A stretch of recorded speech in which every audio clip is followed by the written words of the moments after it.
Hello students, আগের দিন আমি তোমাদেরকে লিও টলস্টয়ের লেখা 3 কোশ্চেন্স শর্ট স্টোরিটির কিছু দূর অবধি পড়িয়েছিলাম। আমরা পেয়েছিলাম যে জার অর্থাৎ রাজা 3টে প্রশ্ন করে, 3টে প্রশ্নর উত্তর দেওয়ার জন্য তার রাজ্যে বিভিন্ন জ্ঞানী ব্যক্তিরা আসে এবং আসার পরে জ্ঞানী ব্যক্তিরা বিভিন্নভাবে তার প্রশ্নটির উত্তর দেওয়ার চেষ্টা করে যে কোনো কাজ শুরু করার সঠিক সময় কোনটা। এর জন্য কিছু কিছু জ্ঞানী ব্যক্তির দল বলে যে রাজাকে অবশ্যই একটা জ্ঞানী ব্যক্তিদের পরিষদ গঠন করতে হবে এবং তারপরে ঠিক করা উচিত কখন কোনটা করবে।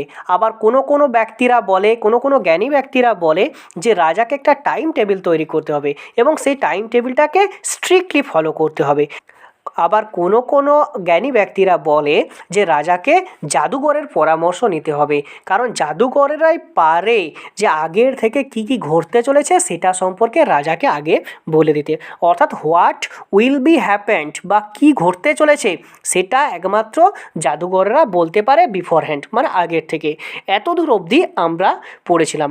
আজকে আমরা তারপর থেকে পড়ব।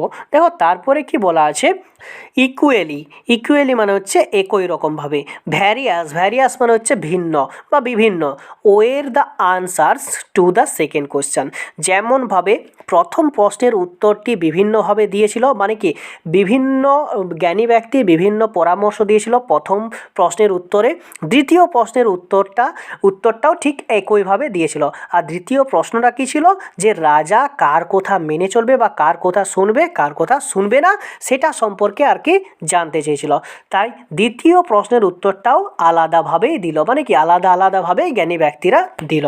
উত্তরে কি বলেছিল, সাম সেড কিছু ব্যক্তি, দ্য পিপল বলছে সেই সমস্ত ব্যক্তিরা, দ্য জার মোস্ট নিডেড মানে কি রাজা সবচেয়ে বেশি প্রয়োজন বা জারের সবচেয়ে বেশি প্রয়োজন সেই সমস্ত ব্যক্তিরা, ওয়ের হিজ কাউন্সিলার মানে হচ্ছে পরিষদ, বলছে তার মন্ত্রিসভা বা পরিষদে যারা যারা আছেন তাদেরকেই রাজার বেশি প্রয়োজন।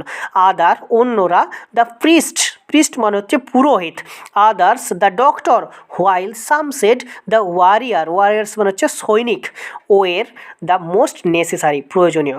দেখো কিছু কিছু জ্ঞানী ব্যক্তি বলল রাজার সবচেয়ে বেশি প্রয়োজনীয় হলো তার মন্ত্রিসভার সদস্যরা বা তার পরিষদরা, তার মন্ত্রিসভায় যারা যারা আছেন তাদেরকেই বেশি প্রয়োজন রাজার। আবার কিছু ব্যক্তি বলল না, পুরোহিতকে রাজার বেশি সবচেয়ে প্রয়োজন, আর পুরোহিতের কথাই রাজার মেনে চলা উচিত। আবার কিছু জ্ঞানী ব্যক্তি বলছে দ্য ডক্টরস মানে কি ডাক্তারকে সবচেয়ে বেশি প্রয়োজন, কারণ কি যখনই আমাদের কিছু হয় আমরা ডাক্তারের কাছে ছুটে যাই, তার জন্য তারা বলছে ডাক্তারকে বেশি প্রয়োজন। আবার কিছু ব্যক্তি বলছে সৈনিককে বেশি প্রয়োজন। কেন সৈনিককে বেশি প্রয়োজন? যখন যুদ্ধক্ষেত্রে আর কি কোনো দেশ আক্রমণ করে, কোনো রাজ্যের উপর কোনো দেশ যদি আক্রমণ করে বা কোনো রাজ্যের উপর অন্য রাজ্য যদি আক্রমণ করে, তার জন্য কি সৈনিকের প্রয়োজন। তাহলে বিভিন্ন ফিল্ডে বিভিন্ন লোককে কিন্তু প্রয়োজন, কিন্তু এই রকমভাবে বলা যাবে না কার কথা সবচেয়ে বেশি মেনে চলা উচিত বা কার কথা সবচেয়ে বেশি শোনা উচিত। তার জন্য রাজা বিভিন্ন রকম উত্তর পেল। ওয়ের দ্য মোস্ট নেসেসারি সবচেয়ে বেশি প্রয়োজনীয়, নেসেসারি মানে হচ্ছে প্রয়োজনীয়। তাহলে এটা কি হচ্ছে, অন্যরা বললেন ডাক্তার, কেউ বললেন পুরোহিত, আবার কেউ বললেন যোদ্ধারাই ছিল সবচেয়ে বেশি প্রয়োজনীয় ব্যক্তি। তাহলে এই রকমভাবে জ্ঞানী ব্যক্তিরা রাজার প্রশ্নের কিন্তু উত্তর দিতে পারল না। অর্থাৎ রাজা কিন্তু আর কি কোনো জ্ঞানী ব্যক্তি একই কথা বললে না যে এই ব্যক্তিটাই হচ্ছে সবচেয়ে বেশি প্রয়োজনীয়, তারা কিন্তু উত্তর দিতে পারল না। তারপর দেখো কি বলছে, টু দ্য থার্ড কোশ্চেন অর্থাৎ কি তৃতীয় প্রশ্নের উত্তরে, as to what was the most important occupation some replied, বলছে কি সবচেয়ে গুরুত্বপূর্ণ, মোস্ট ইম্পর্টেন্ট মানে হচ্ছে সবচেয়ে গুরুত্বপূর্ণ, অকুপেশন মানে হচ্ছে কাজ। অর্থাৎ তৃতীয় প্রশ্নটা ছিল সবচেয়ে গুরুত্বপূর্ণ কাজ কোনটি বা সবচেয়ে গুরুত্বপূর্ণ কাজ কী, সেটার উত্তরে দেখো সাম রিপ্লাইড কিছু জ্ঞানী ব্যক্তিরা উত্তর দিয়েছিল দ্যাট যে দ্য মোস্ট ইম্পর্ট্যান্ট থিং সবচেয়ে গুরুত্বপূর্ণ কাজ in the world was science, বলছে পৃথিবীর সবচেয়ে গুরুত্বপূর্ণ কাজ হচ্ছে সায়েন্স, বিজ্ঞান। কোনো জ্ঞানী ব্যক্তি উত্তর দিল পৃথিবীর সবচেয়ে বেশি গুরুত্বপূর্ণ জিনিস হচ্ছে বিজ্ঞান।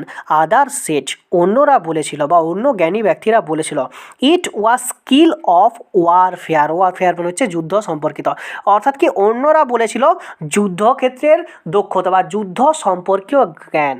তাহলে কি আমাদিকে যখন কোনো রাজ্যের রাজাকে যখন অপর কোনো রাজ্যের রাজা আক্রমণ করে, তাহলে তার সৈন্যবাহিনী বা সেই রাজার মধ্যে যদি যুদ্ধ সম্পর্কীয় জ্ঞান থাকে, তাহলে রাজা কিন্তু সেই বিরোধী রাজাকে পরাজিত করতে পারবে। তার জন্য কি বলছে, যুদ্ধ সম্পর্কীয় জ্ঞানটা থাকা রাজার সবচেয়ে বেশি গুরুত্বপূর্ণ। অ্যান্ড এবং আদার্স এগেন, অন্যরা এগেন আরও একবার বলল that it was religious worship. Religious worship মানে হচ্ছে ধর্মীয় উপাসনা বা ধর্মীয় যে পূজা অর্চনার কাজ, সেই কাজগুলিই বলছে। তাহলে অন্যরাও কি বলছে না, ধর্মীয় কাজকর্মটা হচ্ছে রাজার ক্ষেত্রে সবচেয়ে বেশি গুরুত্বপূর্ণ। তার একইভাবে রাজা কিন্তু এই তিনটে প্রশ্নের উত্তর কিন্তু আলাদা আলাদা পাচ্ছে, অর্থাৎ সবচেয়ে গুরুত্বপূর্ণ ব্যক্তি, সবচেয়ে গুরুত্বপূর্ণ কাজ বা কার কথা রাজার মেনে চলা উচিত বা কী কাজটা সবচেয়ে বেশি গুরুত্বপূর্ণ, সেটার উত্তরে কোনো কিন্তু জ্ঞানী ব্যক্তি ঠিকঠাকভাবে বলছে না, মানে কি একটা নির্দিষ্ট উত্তরে আসছে না। যার জন্য দেখো রাজা কি করছে, বলছে all the answers being different, বলছে সমস্ত উত্তর আলাদা আলাদা হওয়ায়, ডিফারেন্ট মানে হচ্ছে আলাদা আলাদা, দ্য জার অ্যাগ্রিড মানে হচ্ছে সম্মত হলো, উইথ নান অফ দেম, রাজা সম্মত হলো না তাদের কারোর উত্তরে। মানে অনেক জ্ঞানী ব্যক্তি এসছে, অনেক জ্ঞানী ব্যক্তি বিভিন্নভাবে উত্তর দেওয়ার চেষ্টা করেছে, কিন্তু রাজা তাদের কারো উত্তরে সম্মতি জানালো না। অ্যান্ড এবং গেভ দ্য রিওয়ার্ড টু নান, অর্থাৎ পুরস্কারটা কাউকে দিল না, পুরস্কার কোনো জ্ঞানী ব্যক্তিকেই দিল না। যেহেতু রাজা সন্তুষ্ট হয়নি তাদের উত্তরে বা রাজা তার প্রশ্নের উত্তর খুঁজে পায়নি, তার জন্য রাজা কিন্তু সেই রিওয়ার্ড, সেই পুরস্কারটি কাউকে দিল না। বাট কিন্তু স্টিল উইজিং মানে হচ্ছে ইচ্ছা, উইস মানে ইচ্ছা, উইজিং মানে হচ্ছে ইচ্ছা ছিল, মানে কি এখনও অবধি ইচ্ছা আছে। স্টিল উইজিং, রাজার এখনও অবধি ইচ্ছা আছে to find the right answer. Find মানে হচ্ছে খোঁজা, দ্য রাইট অ্যান্সার মানে হচ্ছে সঠিক উত্তর, টু হিজ কোয়েশ্চেন্স, তার প্রশ্নের। কিন্তু রাজার এখনও ইচ্ছা আছে তার প্রশ্নের সঠিক উত্তর খোঁজার। হি ডিসাইডেড, সে ঠিক করলো, টু কনসাল্ট, পরামর্শ করবে, হারমিট মানে হচ্ছে সন্ন্যাসী, ওয়াইডলি রিনাউন্ড, বলছি কি ভীষণভাবে বিখ্যাত, ওয়াইডলি মানে হচ্ছে ভীষণভাবে, রিনাউন্ড মানে হচ্ছে বিখ্যাত, ফর হিজ উইজডম, তার জ্ঞানের জন্য। তাহলে রাজা যখন তার রাজ্যসভায় যে জ্ঞানী ব্যক্তিরা এসেছিলেন এবং উত্তর দিয়েছিলেন, তাদের উত্তরে যখন রাজা সন্তুষ্ট হলেন না, তখন রাজা কি করছে না, রাজা নিজেই চাচ্ছে যে আমি সেই প্রশ্নের উত্তর খুঁজব। আর সেই প্রশ্নের উত্তর খোঁজার জন্য রাজা পরামর্শ করতে যাচ্ছে। কনসাল্ট মানে পরামর্শ, হারমিট মানে হচ্ছে সন্ন্যাসী, আর ওয়াইডলি রিনাউন্ড মানে হচ্ছে ভীষণভাবে বিখ্যাত, উইজডম মানে হচ্ছে জ্ঞান।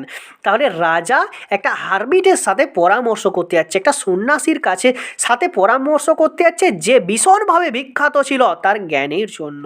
তাহলে রাজার মনে যেহেতু প্রশ্নটার উত্তরগুলো জানবার ইচ্ছা এখনও অবধি আছে বা ইচ্ছুক ছিলেন, তার জন্য রাজা সিদ্ধান্ত নিলেন বা পরামর্শ করতে যাবেন একজন সন্ন্যাসীর সাথে যে ছিলেন খুব তার জ্ঞানের জন্য ভীষণভাবে বিখ্যাত। তারপরে দেখো কি হচ্ছে, দ্য হারমিট, সেই সন্ন্যাসী, লিভড ইন এ উড মানে হচ্ছে বনে বাস করত। সেই হারমিট, সেই সন্ন্যাসীটি বনে বাস করত।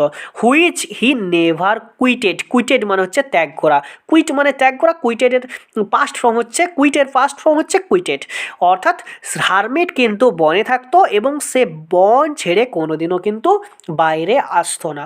অর্থাৎ রাজা যদি তার প্রশ্নের উত্তরগুলি খুঁজতে চায় বা প্রশ্নের উত্তরগুলি জানতে চায়, তাহলে কিন্তু রাজাকে সেই হারমিটের কাছে যেতে হবে, হারমিট কিন্তু রাজার কাছে আসবে না। যার জন্য দেখো এখানে বলে দিয়েছে হারমিট কিন্তু সেই বন থেকে কোনোদিনও বা বনটা কোনোদিনও ত্যাগ করে না। অ্যান্ড এবং হি রিসিভড বলতে এখানে সাক্ষাৎ করা, মিট, অর্থাৎ সে সাক্ষাৎ করে নান বাট কমন ফোক মানে হচ্ছে জাতি, অর্থাৎ কি সাধারণ মানুষকে সে আর কি বেশি পছন্দ করে বা সাধারণ মানুষের সঙ্গেই সে হারমিট, সে সন্ন্যাসী দেখা করে।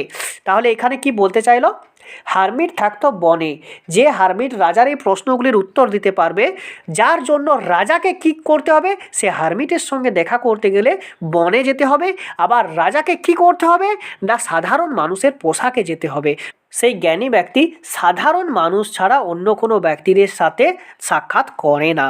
যার জন্য দেখো রাজা কি করছে, সো যার জন্য the tsar put on simple clothes, রাজা পরিধান করলো, পুট অনটা হচ্ছে ফেজাল ভার্ব, উইয়ার, অর্থাৎ কি রাজা পরিধান করলো সিম্পল ক্লোথস, সাধারণ পোশাক, অ্যান্ড এবং before reaching the hermit cell, অর্থাৎ সেই সন্ন্যাসীর কুটিরে পৌঁছানোর আগে ডিসমাউন্টেড মানে হচ্ছে অবতীর্ণ হলেন ফ্রম হিজ হর্স, তার ঘোড়া থেকে অবতীর্ণ হলেন বা তার ঘোড়া থেকে নেমে গেলেন। তাহলে রাজা ঠিক করলো সে সাধারণ মানুষের ছদ্মবেশেই হারমিটের সঙ্গে দেখা করতে যাবে এবং তার প্রশ্নের উত্তরগুলি জেনে আসবে। যার জন্য রাজা সিম্পল ক্লোথস পরলো, অর্থাৎ সাধারণ মানুষের মতো পোশাক পরলো এবং হারমিটের কাছে পৌঁছানোর কিছু দূর আগে রাজা তার ঘোড়া থেকে নেমে পড়লেন। লিভিং হিজ বডিগার্ড মানে কি তার দেহরক্ষীদের ছেড়ে দিলেন, লিভ মানে হচ্ছে ছেড়ে দেওয়া, তার দেহরক্ষীদের সেই ঘোড়ার কাছেই রেখে গেলেন। Behind he went on along মানে কি তার দেহরক্ষীদের বিহাইন্ড মানে পিছনে রেখে গেলেন, সেই যেখানে আর কি ঘোড়াটা ছাড়লো বা যেখানে হর্স থেকে অবতীর্ণ হলো সেই জায়গায় সে বডিগার্ড বা দেহরক্ষীদেরও ছেড়ে গেলেন। হি ওয়েন্ট অন অ্যালোন অর্থাৎ সে একাই সাধারণ মানুষের ছদ্মবেশে রাজা হারমিটের কাছে গেলেন। তাহলে এখান থেকে কি পাচ্ছি, যেহেতু হারমিট সাধারণ মানুষ ছাড়া অন্য কোনো ব্যক্তিদের সঙ্গে দেখা করে না, আর হারমিট বন থেকে কোনোদিনও বাইরে আসে না, অর্থাৎ বনটা ত্যাগ করে না, আর হারমিট যেহেতু জ্ঞানী ছিল, রাজা যেহেতু জানে যে হারমিট তার প্রশ্নগুলির উত্তর দিতেও পারে, তার জন্য রাজা সাধারণ মানুষের ছদ্মবেশে বা সাধারণ মানুষের পোশাক পরে হারমিটের সঙ্গে দেখা করতে গেল এবং হারমিটের কুটিরে যাওয়ার আগে রাজা তার ঘোড়া এবং সৈন্যবাহিনীকে পিছনে ছেড়ে গেলেন বা দেহরক্ষীকে পিছনে ছেড়ে গেলেন এবং রাজা একাই সে হারমিটের সঙ্গে দেখা করতে গেলেন। তাহলে স্টুডেন্ট আজকে এত দূর অবধি থাক, পরের দিন আমি তোমাদেরকে এরপর থেকে পড়াবো। আশা করি তোমরা এত দূর অবধি ঠিকঠাকভাবে বুঝতে পেরেছো। So bye bye student, see you soon in my next video.